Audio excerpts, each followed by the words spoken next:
Here are 5 mistakes you might be making that are ruining your muscle building potential. Mistake number 1 is focusing on weight instead of muscle contraction. One of the biggest mistakes when it comes to trying to grow muscle is becoming too focused on the weight and reps used instead of the muscle contraction quality. Your muscles do not know and don't care what number is written on the side of the dumbbell. I recommend prioritizing the contraction of the muscle you're trying to work, maintaining the time under tension during the set, and that means choosing a weight that you can best contract your muscle against rather than the max weight you can physically move. Tracking weights and reps for progressive overload is a good idea, but not when your obsession with increasing those metrics of weight and reps is at the detriment of your contraction quality during the set. Mistake number 2 is undereating. Now, I'm not recommending that you bulk up on pizza and chips all the time, but a big mistake people often make when trying to grow muscle is not eating enough. Building muscle requires a lot of energy, and if you're not consuming enough calories, your body won't have the fuel it needs to build new muscle tissue.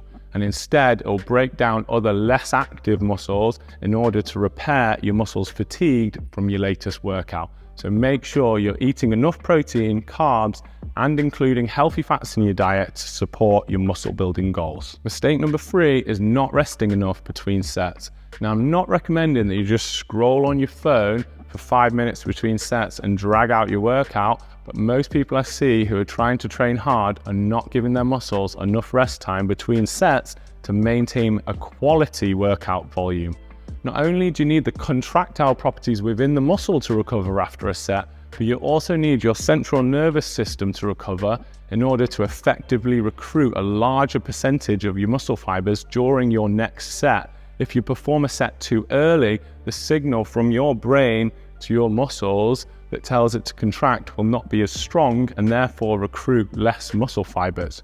This is especially important during larger compound lifts such as bench press squats and deadlifts, where I recommend 2 to 3 minutes between sets, but it's still relevant in isolation exercises such as bicep curls, where I recommend at least 90 seconds rest. One method to give adequate rest time without having to sit around twiddling your thumbs between sets is to superset opposing movements, allowing one muscle to partially rest while the other is working. For example, doing a cable bicep curl paired with a rope grip tricep extension, then having a short break. By the time you come back around to that next set of curls, you should have had an adequate rest time for the biceps without having to wait around too long. Mistake number 4 is changing your workouts every single week.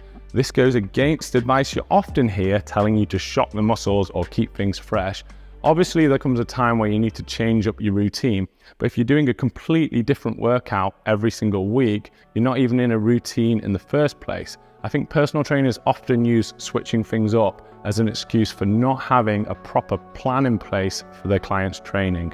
In order to monitor progress and get better at a specific movement pattern, your body needs time and repetition to adapt to those movements. I recommend staying on a program for at least 4 weeks, giving yourself a chance to improve before changing things up. I'll often stay on a program for 12 weeks before making any significant changes. And finally, mistake number 5 is not training enough muscle groups per workout. Many programs you see online follow what is known as a bro split. Now, we've all trained like this at some point, following routines we've read in fitness magazines, hoping to achieve physiques of bodybuilders who are undoubtedly adding a little bit of secret sauce to their training. The bro split usually consists of chest on a Monday, back on a Tuesday. You likely skip that brutal leg session on the Wednesday you were meant to do before hitting the arms for a full hour on the Friday before your night out. If you're training this way as a natural athlete, you're likely doing way more sets per muscle group than is beneficial in any single workout and not hitting the muscle frequently enough between workouts for optimal growth. If you miss just one workout in the plan, that could be 2 weeks before you end up training that area again. Alternative program structures that I recommend following would either be an upper body, lower body split, doing one upper body day followed by a lower body day, or my favorite is called a planes of motion program, where you're pairing opposite muscle groups together, ensuring there's at least one compound lift done each day. If you're interested in trying one of my workout programs that uses a more effective workout frequency combined with optimal training volume per body part, check out my interactive ebooks, which I'll link in the description of this video.